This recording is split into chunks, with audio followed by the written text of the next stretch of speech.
Hello everyone, this is doctor Shilpahasa, gynaecologist from Visakhapatnam. ఇవాళ నేను ఒక ఇంపార్టెంట్ టాపిక్ గురించి చెప్తాను. ఇది అందరూ ప్రెగ్నెంట్ లేడీస్ తెలుసుకోవాల్సిన విషయం. అదేంటంటే ఉమ్మ నీళ్ళు లీక్ అవుతున్నాయా లేదా ఎలా తెలుసుకోవాలి, ఉమ్మ నీళ్ళు లీక్ అయితే ఇమ్మీడియట్గా ఏం చేయాలి, అండ్ ఉమ్మ నీళ్ళు లీక్ అయితే కనుక ప్రతిసారి సిజేరియన్ అవసరం అవుతుందా, నార్మల్ డెలివరీకి ట్రై చేసుకోవచ్చా, అండ్ లీక్ అవ్వగానే డెలివరీ ప్లాన్ చేసుకోవాలా ఆర్ ఎల్స్ వెయిట్ చేయొచ్చా, ఈ విషయాల గురించి మాట్లాడదాము.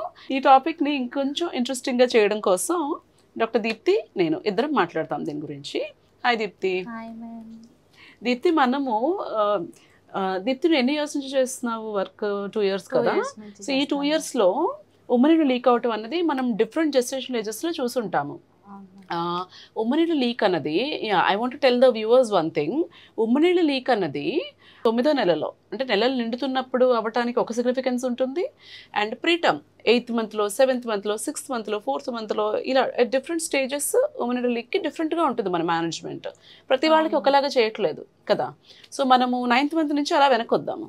ఓకే, కొంతమంది పేషెంట్స్ మనల్ని అడుగుతూ ఉంటారు కదా, ఉమ్మనీళ్ళు లీక్ అవుతుంది, అది యూరినా ఉమ్మనీరేనా అని డిఫరెన్షియేషన్ ఎలా తెలుస్తుంది మ్యామ్? ప్రెగ్నెంట్ పేషెంట్స్కి చాలా కామన్గా ఉండే కన్ఫ్యూజన్ ఇది.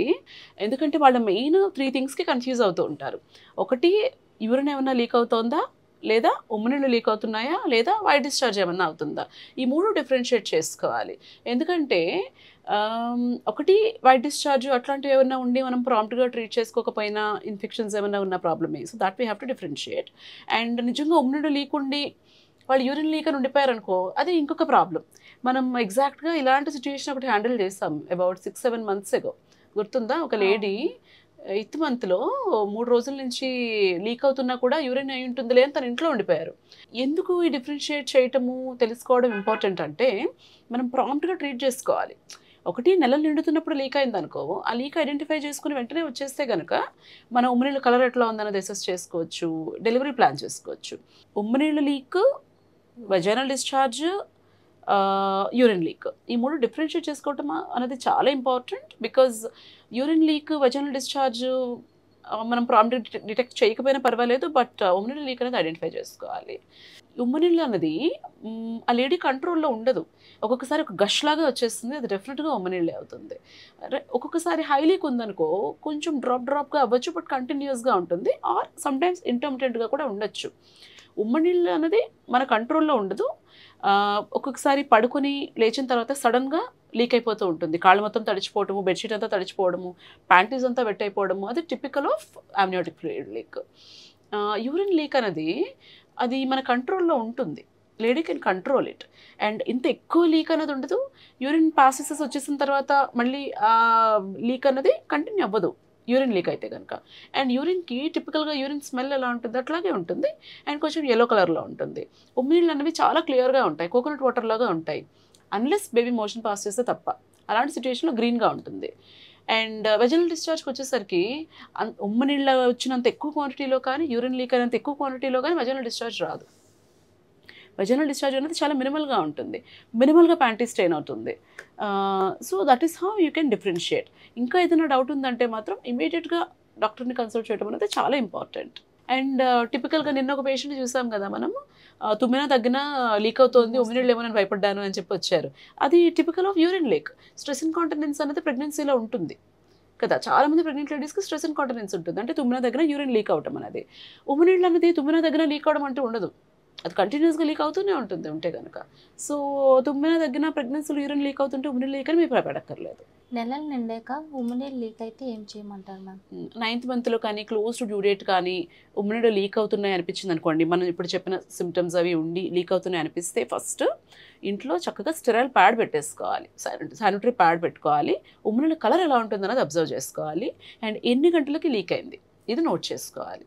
ఇవి నోట్ చేసుకొని వెంటనే డాక్టర్ని కన్సల్ట్ చేయాలి. ఎందుకంటే నెలలు నిండిపోయిన తర్వాత ఉమ్మనీళ్ళు లీక్ అవుతున్నాయి అంటే మనం డెలివరీ ప్లాన్ చేస్తాము. సో డెలివరీ ప్లాన్ చేస్తున్నప్పుడు ఎక్కువ గ్యాప్ లేకుండా చూసుకుంటాము, from the time of leak to the time of delivery. So మనం ఎర్లీగా అంటే వెంటనే డెలివరీకి ప్లాన్ చేసుకుంటాము. ఉమ్మనీరు లీక్ అయితే వెంటనే సిజేరియన్ చేయొచ్చా మ్యామ్? ఉమ్మనీళ్ళు లీక్ అయితే ప్రతిసారి సిజేరియనే చెయ్యాలని లేదు, చక్కగా నార్మల్ డెలివరీకి ట్రై చేసుకోవచ్చు. It depends on the colour of liker again. ఏదైనా గ్రీన్ కలర్లో ఉందనుకో బేబీ ఏదైనా స్ట్రెస్ ఉండి మోషన్ పాస్ చేస్తుందని అర్థం. అలాంటి సిచ్యువేషన్లో మనం ఎమర్జెన్సీ సిజేరియన్ చేసుకోవచ్చు. మన పేషెంట్స్ చాలామంది నువ్వు నోటీస్ చేస్తే ఒకసారి లీక్ అవగానే అమ్మ ఇంకా లీక్ అయిపోతుంది పర్వాలేదా అని అడుగుతుంటారు. Me what you have to understand is this. ఒక వాటర్ బెలూన్ ఉంది, బెలూన్లో వాటర్ ఫిల్ చేసాము, దానికి ఒక హోల్ పెట్టాము, ఇట్ కంటిన్యూస్ టు లీక్ కదా. అండ్ ఇలా రప్చర్ అయిపోయింది, ఒకేసారి పంక్చర్ అయిపోయింది, ఇట్ విల్ ఫ్లో. సో ఒకసారి లీక్ అయినప్పుడు ఉమ్మనీళ్ళు అనేది లీక్ అవుతూనే ఉంటుంది. ఉమ్మనీళ్ళు లీక్ అయ్యాయి కదా అని అదొక్క రీజన్కే మనం సిజేరియన్ చేయాల్సిన అవసరం లేదు. ఓకే, ఉమ్మనీళ్ళు లీక్ అయిన తర్వాత మిగతా ఫ్యాక్టర్స్ కూడా మనం అసెస్ చేస్తాము. Just like any other lady in labour.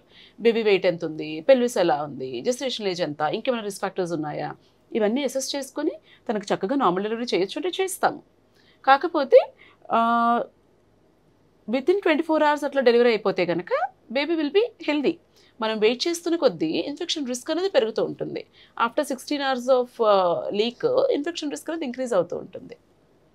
So అన్ని పేషెంట్ ప్రోగ్రెస్ అది ఎట్లా ఉంది ఇది చూసుకుంటూ will proceed for normal delivery also. ఉమ్మనీళ్ళు లీక్ అయ్యాయి కదా అని సిజేరియనే చేయాల్సిన అవసరం అస్సలు లేదు. నెలలు నిండక ముందే అమ్నాటిక్ ఫ్లూయిడ్ లీక్ అయితే ఏం చేయొచ్చు మ్యామ్? ఇప్పుడు మనం ఇప్పటివరకు డిస్కస్ చేసింది టర్మ్ బేబీ అంటే 9th month and after that. నెలలు నిండకుండా ఎవరికైనా ఉమ్మని లీక్ అయితే కనుక అందరికీ డెలివరీ చేసేయాలా అంటే నో నీడ్. ఎక్స్పెక్టెడ్ మేనేజ్మెంట్ అంటాం కదా, వాళ్ళని అడ్మిట్ చేసుకోవచ్చు, స్కాన్ చేసి అసలు లైకర్ క్వాంటిటీ ఎట్లా ఉందనేది అసెస్ చేయొచ్చు, ఇన్ఫెక్షన్ సైన్స్ ఏమైనా వాళ్ళు డెవలప్ చేసుకుంటున్నారా అన్నది చూసుకోవాలి. ఇప్పుడు ఏదైతే చెప్తున్నానో అందరికీ ఒకటే ట్రీట్మెంట్ కాదు, ట్రీట్మెంట్ అనేది ఇండివిజువలైజ్ చేసుకోవాలి. బట్ మెయిన్లీ మనం ప్రెగ్నెన్సీ కంటిన్యూ చేయడానికే చూస్తాము. But also depends on other factors. It is very difficult to tell in one sentence. But మనం తెలుసుకోవాల్సింది ఏంటంటే ఉమ్మనీళ్ళు అన్నవి ప్రొడ్యూస్ అవుతూ ఉంటాయి. ఇట్స్ అ కంటిన్యూస్ ప్రాసెస్ కదా, లోపల ఊమ్లో ఉమ్మనీళ్ళు ప్రొడ్యూస్ అవుతూ ఉంటాయి. సో ఎంత లీక్ అవుతున్నది, ఎంత రేట్లో ప్రొడక్షన్ ఉంది, ఇది కూడా ఇంపార్టెంట్. హై లీక్ ఉంది, కొంచెం డ్రాప్ లీక్ అవుతుంది, బట్ ఓవరాల్గా అమ్నియోటిక్ ఫ్లూయిడ్ క్వాంటిటీ బాగానే ఉంది. అలాంటి వాళ్ళకి మనం ప్రెగ్నెన్సీ కంటిన్యూ చేసుకోవడానికి చూసుకోవాలి. కాకపోతే మదర్ ఏమైనా ఇన్ఫెక్షన్ డెవలప్ చేసుకుంటున్నారా అనేది అబ్జర్వ్ చేసుకోవాలి. Treatment is individualised. కాకపోతే ఉమ్మనీళ్ళు లీక్ అయిపోయాయి కదా అని ప్రతి ఒక్కరికి డెలివరీ చేసేయాలి అని ఏమీ లేదు. It depends. హై లీకా, లో లీకా, మెంబ్రెయిన్స్ ఇంటాక్ట్ ఉన్నాయా కాదా, తను లేబర్లో ఉందా లేదా, ఇవన్నీ ఫ్యాక్టర్స్ని కన్సిడర్ చేయాల్సి వస్తుంది. ఒక ఇంట్రెస్టింగ్ కేసు నీకు గుర్తుందో లేదో, 1 year అయిపోతుంది, తను 16 weeksకి లీక్ అని వచ్చారు. ట్విన్స్, ఒక శాఖ నుంచి లీక్ ఉంది. ఎగ్జామిన్ చేసినప్పుడు మెంబ్రెయిన్స్ ఇంటాక్ట్గా ఉన్నాయి, ఆస్ క్లోజ్డ్గా ఉంది యాక్చువల్లీ తనది, అండ్ లైకర్ మెయింటైన్ అవుతుంది. 2 శాక్స్లోనూ లైకర్ బాగానే ఉంది. తనకి మనం చక్కగా అడ్మిట్ చేసాము, రెస్ట్ ఇచ్చాము, మెడికేషన్స్ ఇచ్చాము. 36 weeks తను డెలివరీ అయింది. 2 బేబీస్ నార్మల్గా ఉన్నారు. సో అలా అని కొంతమంది ఇప్పుడు 26 weeks అనుకో ఫర్ ఎగ్జాంపుల్, సర్వికల్ ఇన్కాంపిటెన్స్ ఉండవు, వాట్ ఎవర్ రీజన్ లేబర్లోకి వెళ్ళిపోయారు, మెంబ్రెయిన్స్ మొత్తం రప్చర్ అయిపోయాయి, లైకర్ మొత్తం లీక్ అయిపోయింది. అలాంటి వాళ్ళకి మనం ఎక్స్పెక్టెడ్ మేనేజ్మెంట్ చేయలేము. So it varies, it is very much individualised. కొన్నిసార్లు రౌండ్స్లో నువ్వు విన్నావో లేదో మరిది, లేబర్లో ఉంది తను ఆల్రెడీ, ఉమ్మనీళ్ళు ఫుల్గా మెంబ్రెయిన్స్ రప్చర్ అయిపోయి లీక్ అయిపోయాయి. నేను రౌండ్స్కి వెళ్ళినప్పుడు యాక్సిలరేట్ చేద్దాము ఇంకా డెలివరీ చేసేయాలని చెప్తే వాళ్ళ మదర్ అడిగారు, అదేంటి మేడం ఏవో ఇంజెక్షన్స్ ఇచ్చేస్తే మళ్ళీ నిండిపోతాయి కదా ఉమ్మనీళ్ళు అని.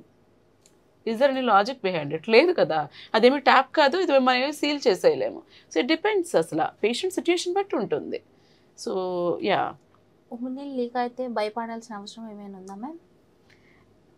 అగైన్ ఇది చక్కగా నెల నిండిపోయిన తర్వాత ఉమ్మనీళ్ళు లీక్ అయ్యాయి, దాంతోపాటు కొంచెం పెయిన్ స్టార్ట్ అయి ఉండొచ్చు, లేదా పెయిన్ లేకుండా కూడా ఉమ్మనీళ్ళు లీక్ అయి ఉండొచ్చు. But it could also be a sign of labour కదా. నెలలు నిండిపోయిన తర్వాత ఇలాంటిదైతే అస్సలు ప్యానిక్ అవ్వాల్సిన అవసరమే లేదు. మనం ముందు డిస్కస్ చేసుకున్నట్టుగా టైం చూసుకోవాలి, కలర్ చూసుకోవాలి, సెంటర్ ప్యాడ్ పెట్టుకోవాలి, all and reach your doctor immediately. This you can do.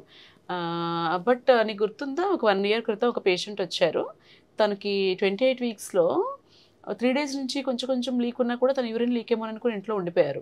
But మన దగ్గరికి వచ్చేసరికి లైకర్ పూర్తిగా డ్రైన్ అయిపోయింది, తను లేబర్లోకి వెళ్ళిపోయారు. మనం ఇమ్మీడియట్గా డెలివరీ చేయాల్సి వచ్చింది. She delivered 1.1 kg baby, but that baby did not survive. After 15 days or so baby చనిపోయింది. సో ఇలాంటి సిచ్యుయేషన్స్లో ఏంటంటే తొందరగా రీచ్ అవటం వల్ల మనం హెల్ప్ చేయగలుగుతాము, అట్లీస్ట్ ఇన్ఫెక్షన్ రిస్క్ మనం తగ్గించగలుగుతాం కదా. So at what gestational age it happens అన్నది చాలా ఇంపార్టెంట్. టర్మ్కి వచ్చేసినాక లీక్ అయితే అసలు పానిక్ అవ్వాల్సిన అవసరమే లేదు. ప్రీ టర్మ్లో అయితే మాత్రం కొంచెం జాగ్రత్త పడాలి, ఇమ్మీడియట్గా వచ్చేయాలి. And one more most important thing, pregnant ladies ఎవరు ఇగ్నోర్ చేయకూడదు ఏంటంటే, వెజైనల్ ఇన్ఫెక్షన్స్ ఏమైనా ఉన్నప్పుడు ఇమ్మీడియట్గా చెప్పండి మీ డాక్టర్కి. నార్మల్ వైట్ డిశ్చార్జ్కి అయితే భయపడక్కర్లేదు, ఇచ్చింగ్ లేదు, బ్యాడ్ ఓడర్ లేదు, భయపడక్కర్లేదు. బట్ ఏదైనా ఇచ్చింగ్ ఉంది, లేకపోతే బ్యాడ్ స్మెల్ వస్తుంది, వైట్ డిశ్చార్జ్ అవుతుంది అంటే మాత్రం ఇమ్మీడియట్గా చెప్పడం వల్ల మనం ఈ వెజైనల్ ఇన్ఫెక్షన్స్ని ట్రీట్ చేస్తామనుకోండి, ఈ ప్రీమెచ్యూర్ రప్చర్ ఆఫ్ మెంబ్రెయిన్స్ అవి అవ్వకుండా ఉంటాయి. వెజైనల్ ఇన్ఫెక్షన్స్ వల్ల కూడా ఇన్ఫెక్షన్స్ పైకి ఎసెండ్ అయ్యి మెంబర్ ఇంటిగ్రిటీని డ్యామేజ్ చేసి లీక్ అయిపోవడానికి రిస్క్ అవుతుంది. So it can be prevented in some situations actually.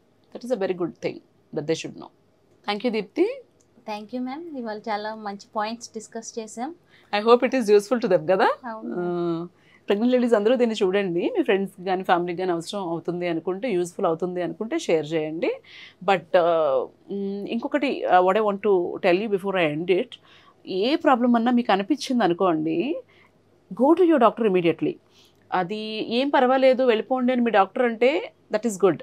But false alarm అన్న అవ్వచ్చు, it may not be a serious problem, but still మీకు మినిమం సస్పిషన్ ఉన్నా కూడా go and consult your obstetrician or gynaecologist అమ్మా. ఎందుకంటే మనం early స్టేజ్లో చాలా వరకు ప్రాబ్లమ్స్ని ప్రివెంట్ చేయొచ్చు. మీరు లేట్గా రీచ్ అయ్యారంటే we may not be able to help you much. So ఎన్నిసార్లు అయినా పర్వాలేదు, ఏ టైంలోనైనా పర్వాలేదు, మీకు ఇబ్బంది ఉంది అనిపిస్తే go to your doctor immediately. Thank you. If you like this video, please like, share and subscribe.